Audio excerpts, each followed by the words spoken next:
Good evening and welcome to The Right Side, the show where we talk about today's news, views, trends, and opinions from an admittedly conservative perspective.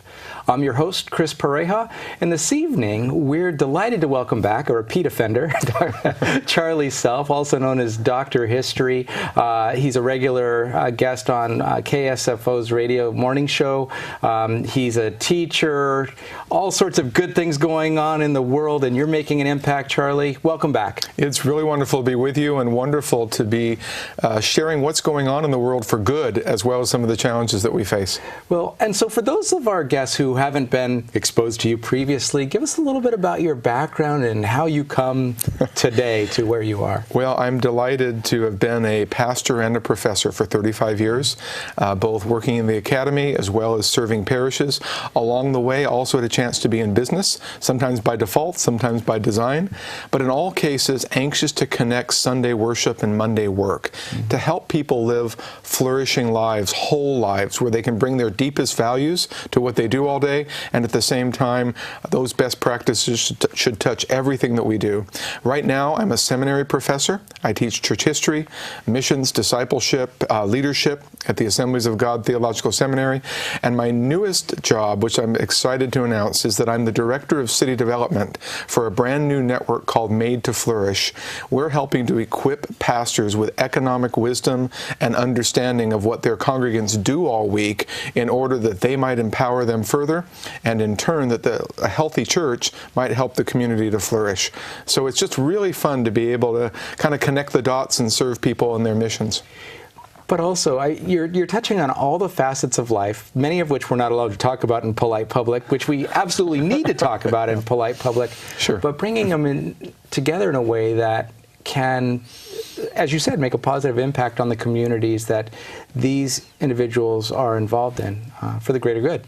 Well, one of the things we need to really rediscover is, what does the common good look like? And people of conscience. In fact, I decided to start a new movement called Thoughtful People of Conscience, because I think people of a variety of traditions, backgrounds, cultures can work together to help people flourish, to reach their potential. We ought to keep on debating. We can debate theology and morality and economic policies and political positions. Those are good things, and our founders want us to debate those with civility and respect. But there's so much we can do together if we can get a common vision of what human flourishing looks like. And so, ideal scenario, talk to us a little bit about what human flourishing looks like to kind of set the base for the rest of the conversation we're going to have about things like politics and how those things can affect the communities that you're trying to help flourish right now. Well, when we talk about a human being being healthy, we want that spiritual part of them to be alive. We want their emotional health to be sturdy and strong.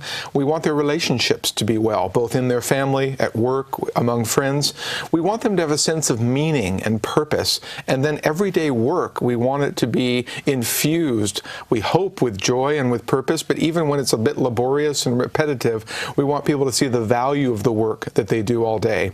So really what flourishing involves is both personal and community health that's discovered spiritually, emotionally, relationally, vocationally, we would say, in terms of a sense of purpose, and then everyday economics and work. Whether you're at home or in a factory, whether you're paid or unpaid, every day we need to wake up with meaning. And that takes individual initiative, but it also takes a community around you for it to happen. Right.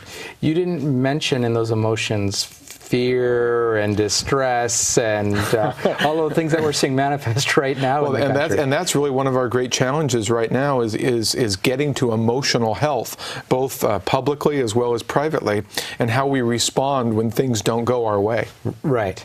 And so that was one of the things that we wanted to talk about tonight is, the ramifications of this election on people's mental health, on their emotions, on society as a whole. Will the world end? Will we get over it? Will we all be able to play nicely together at some point in the future? Or Are we throwing out all minorities in the country? What are we going to do? Well, first of all, we need to remember in our wonderful American system that we don't elect messiahs. Right. And that elections are neither the apocalypse nor the second coming. They're not the end of the world, but they are decisive in kind of expressing both the aspirations and actualities that people feel. So part of what we're watching right now is some natural recoil of deep disappointment, of expectations not met. Part of what we're watching is paid and funded agitation. And a lot of what we're watching are people concerned that neither political party could field a better candidate, and that we actually find ourselves often feeling like we're voting by default, whether it's local, state, or federal. And so I think there's a great opportunity in this moment to kind of decide, what is a healthy political life look like? Right.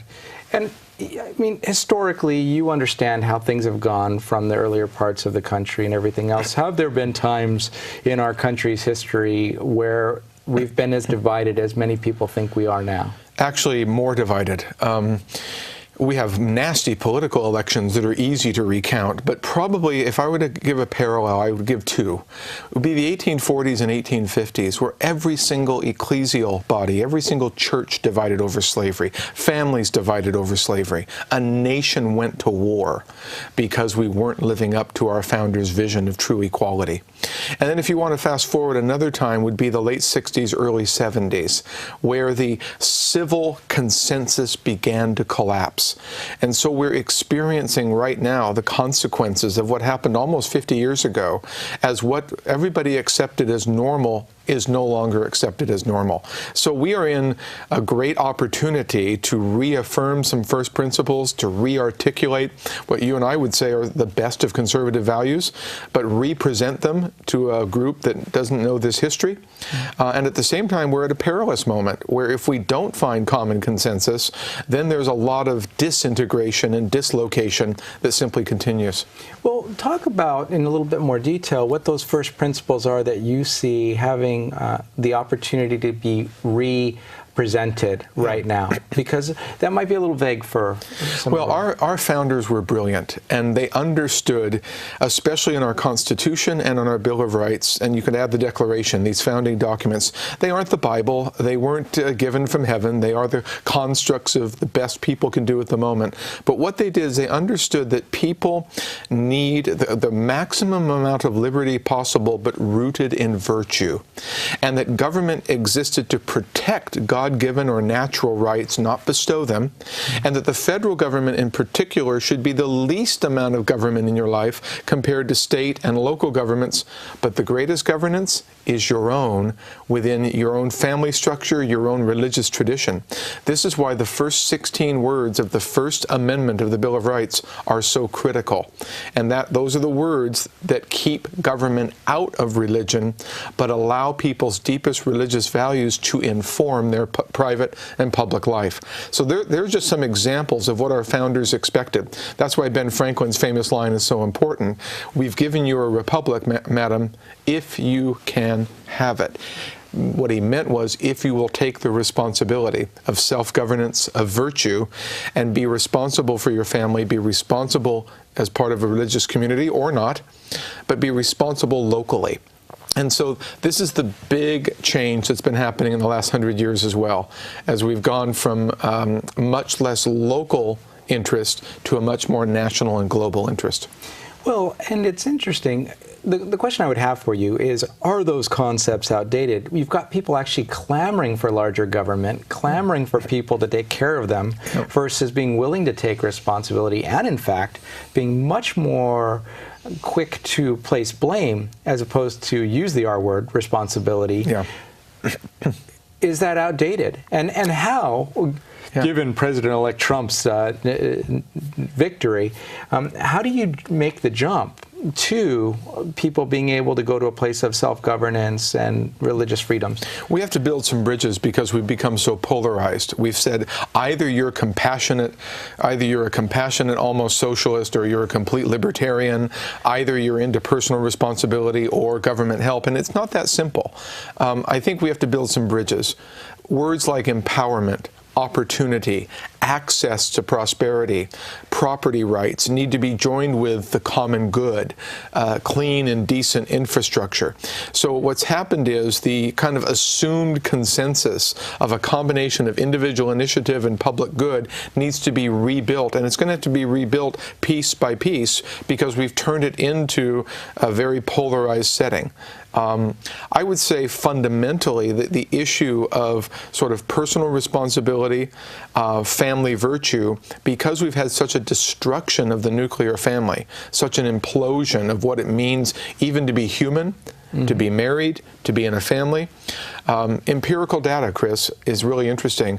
When two biological parents have a high school education and stay working, the results for their kids are many times better than when those factors aren't present, whether it's everything from delinquency all the way to future prosperity.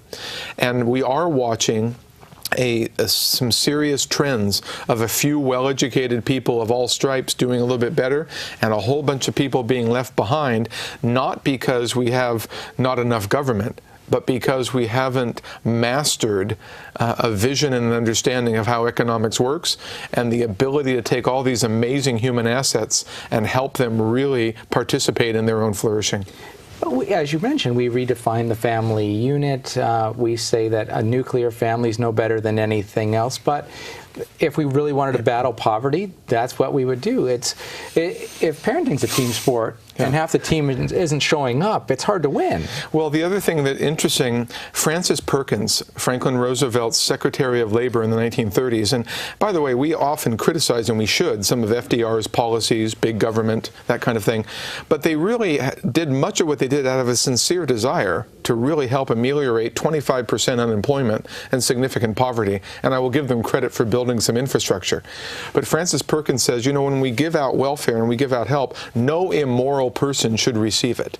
Can you imagine anyone saying those words today? Daniel Moynihan, Democratic senator from New York, within half a decade, i.e. by the early 1970s, he was already saying the Great Society is a failure for the urban family. When you divorce bearing children from responsibility, when you divorce money from work, you are actually dehumanizing people. You're actually reducing human dignity rather than helping it. And I'm very in favor of every bit of help and support that people need in distress. And I've been the recipient of all kinds of families and networks coming around us when we've gone through hard times. Right. I've not had the opportunity or need to be on a government system, but I will state to anyone how much I've been helped by so many. So we're not saying no to helping. What we're saying is yes to taking responsibility to participate in your own progress forward. Well, but you're not only talking about taking responsibility for yourself, you're also talking about helping out neighbors and coming together as an entire community, yes, as opposed to this kind of a society that we have where you may live in the same neighborhood for 10 years and not know your neighbors at all. Well, the combination of internet, social media, technology, global trade has been salutary for the world. It's been wonderful to watch almost 3 billion people lifted out of poverty in my lifetime. So I think we can be grateful for that. At the same time, it's led to further isolation or atomization as people drive into their homes, go online, do their work, do their socializing without necessarily tangibly being right next door to somebody. So recovering a sense of place, recovering a sense of neighborhood, there are some really good signs that people want to find that again. There are movements called slow living. There's even a slow food movement that's rediscovered the crock pot instead of the microwave. But more seriously, I think love for God and love for neighbor are the two great commands in Judaism and Christianity. Most other religions contain similar kinds of things, that one of the signs that you're a spiritual person is that you're caring for others. And one of the ways we care for others is doing our work every day well. And that's one of the things I'm so excited about when I get to work for Made to Flourish, is to help pastors and others understand that neighborly love is often expressed in how we do our work as well as our charity or our friendship. Mm-hmm.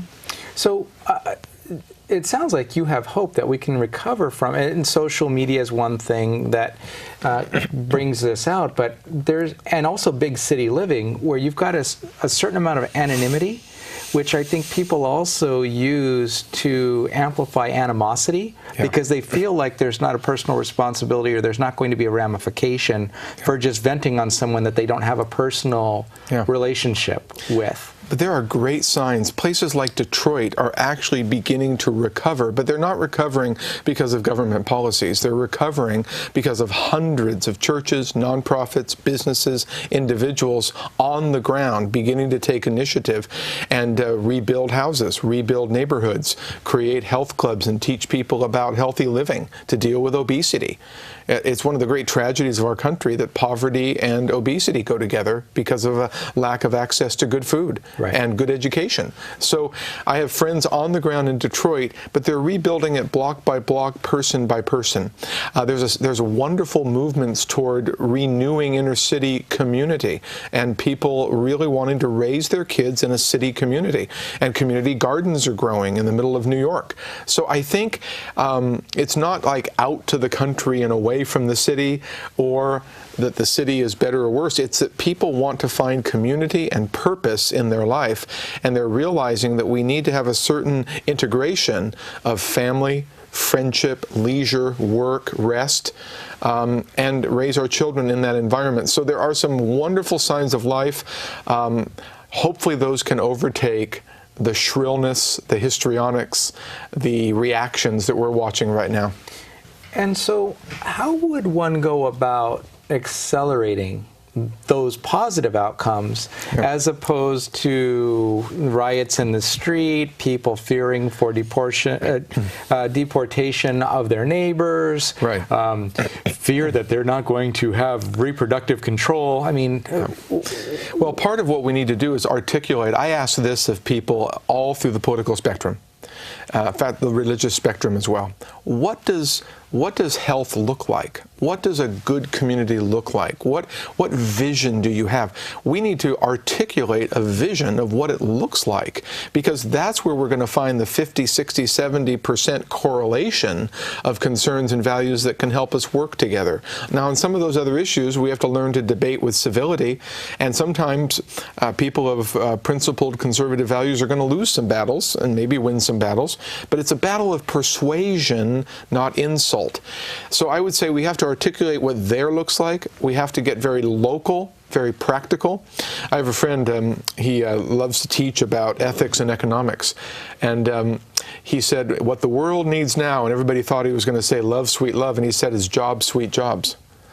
You know, when a company moves out of town and ships some jobs overseas, well, we need to negotiate trade deals perhaps. We need to have a fairer playing field. But in fact, someone overseas now has plumbing that didn't have plumbing before. So what we need to ask is not what's wrong with those jobs going overseas, but how do we take those 40 or 400 people now out of a job and turn their skills, their human assets into economic development where we are. And this is, we've had a failure of imagination and a failure of interdisciplinary working together. Now, I'm not excusing some jobs being exported. I'm not excusing other nations' policies, but I'm saying, you know what, we've watched so many people lifted out of poverty because of global trade. We can share in that in American communities as well. The same thing you asked about things like immigration, or you asked things about reproductive rights. Well, that shrillness goes away when you start asking the question of, do you still want a rule of law? Do you still want citizenship to mean something? Is what's growing inside that womb a child? If you ask some questions winsomely, and if you ask people what their highest and most noble aspirations are, you'll find them beginning to move toward some of these principled ideas that we share. Well, and I do find when we just talk to people as humans that we break down a lot of the barriers, and when we actually strive to understand one another as opposed to combat one another. That's right. It does get much easier, but it requires things like conversations and collaboration and a willingness to work together on things and prioritize for the community together, which sounds like that's exactly what you're advocating. I'm advocating, and I'm hoping that in the efforts that I get to put forward in helping clergy and helping nonprofit leaders and business people talk to each other, that we can really help that begin to go forward. Right. And so we're in this time of extreme division. And it's not just the secular versus the religious. It's not the conservative versus the liberal. We're seeing infighting even within those subcategories. And first of all, it's hard to label anybody anything because we're complex animals. Yes, we are. But what are you seeing? I mean, even those rifts that are closer to home that should, in theory, get along versus try to demolish one another, there's a lot of infighting and battles and uncertainty right now. Yeah. How do we bridge that? Well, I think we bridge it by finding the best in both and realizing that you can forge something new. Donald Trump struck a heart chord, a passion chord. Now, I think there were some parts of that harmony that I don't like, but he struck a chord that the more intellectual conservatives simply had ignored. And what would happen if we really listened deeply to people that share many of our values but may not construct it the same way intellectually? On the other hand, people are a lot smarter than we give them credit for, and they can learn some of the best and highest ways of thinking. But I think we've got to bring affections and intellect and actions together and not have them be so disparate. One of the tragedies of the Bill Clinton era, there were a few good policies enacted and a few bad ones enacted. But one of the tragedies is we separated character and competence. We said, well, what he does in private doesn't really matter. And that has to change. Not that you can't be forgiven, not that you can't admit mistakes and improve, not that we expect perfection, but character really matters. And so the people who deeply care about character were disturbed with both candidates. Absolutely. The people who care about getting something done were willing to overlook aspects of character in order to get their candidate. We've got to heal that dichotomy more than any other one, both within each movement and within each political party as well. Well, I've seen that in talking to voters out there. They've come to a point where they just believe that politicians are exempt from character kind of investigations, right? It's like, well, they're a politician. We just expect them to be a dirtbag. Right. And I disagree with that, and it sounds like you have a different standard as well. For instance, we had a wonderful CEO of Mozilla forced out of his job because he decided to stand for marriage. We have a gay activist who helped to found PayPal standing with Donald Trump. Both of these have unleashed all kinds of criticism, right?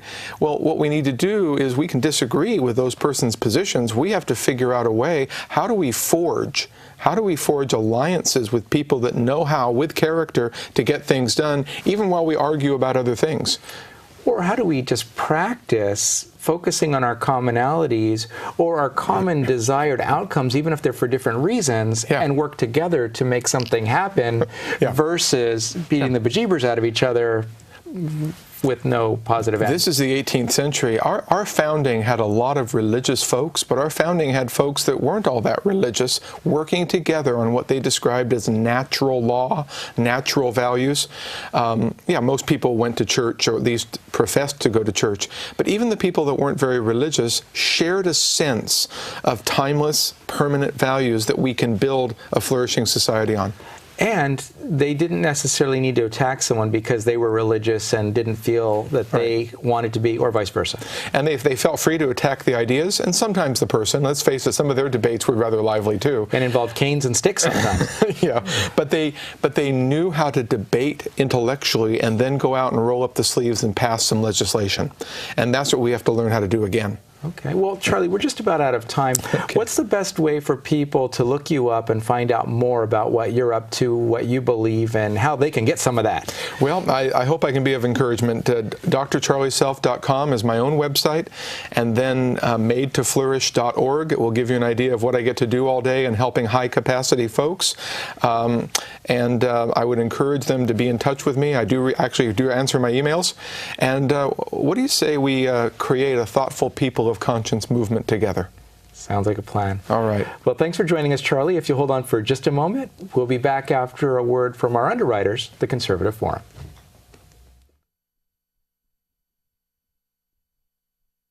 Some people think that a meeting of conservatives in Silicon Valley could fit in a small room. In fact, when the Conservative Forum was founded in 2003, we did meet in a small room, a coffee shop in San Jose. It doesn't get more grassroots than this. It may surprise you that there are thousands of people right here in Silicon Valley who share your principles of liberty, free markets, and limited government. Since our humble beginnings in that coffee shop, we've outgrown 3 meeting halls. From San Jose to Gilroy to Mill Valley, we bring hundreds of people together each month from all over the Bay Area to promote the principles of American liberty. How do we do it? It starts with a stellar lineup of speakers. Speakers like Steve Forbes, Senator Jim DeMint, Dr. Victor Davis Hanson, Lieutenant Colonel Alan West, Andrew Breitbart, Pamela Geller, and many others. These speakers passionately articulate our shared principles and remind us why conservatism isn't just the smart choice, it's also the moral choice. Our monthly meetings are only one dimension of the forum. We underwrite The Right Side, a monthly television show on cable access channel KMVT. We also host a monthly Constitution discussion group and provide tables at our meetings for more than a dozen local groups who share our love of liberty to promote their specific cause. The Conservative Forum is the premier place in Silicon Valley for conservatives to gather, become invigorated, motivated, and empowered. We welcome guests to our monthly meetings and offer special discounted pricing to first-time visitors. Take a look at our speaker lineup in the coming months and join us to learn why we say liberty is made in America.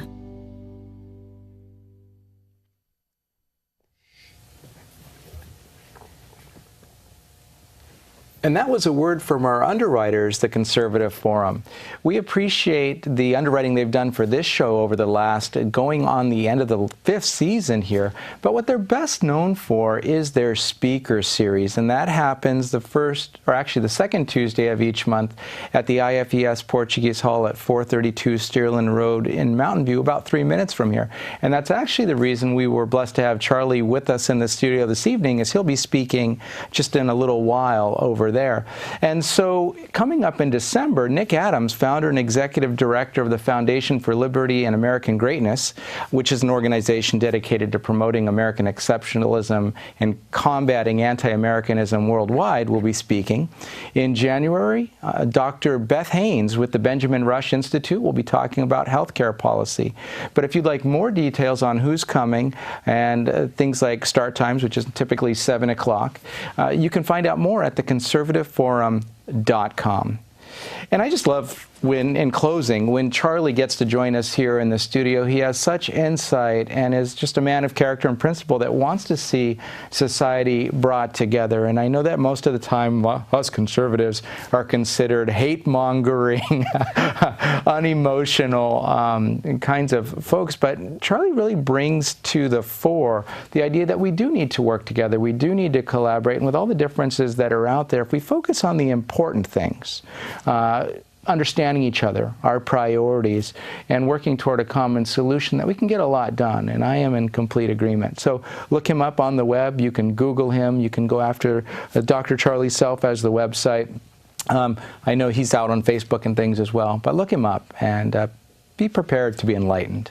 On that note, I thank you for joining us this evening. This has been The Right Side. I'm your host, Chris Pareja, and I look forward to seeing you again in person or on the show sometime soon. But if you just can't wait, reach out to us at therightsidetv@gmail.com, and we'll get back to you as quickly as possible with answers to your questions or to catch those flaming darts. Thanks again, and have a great night.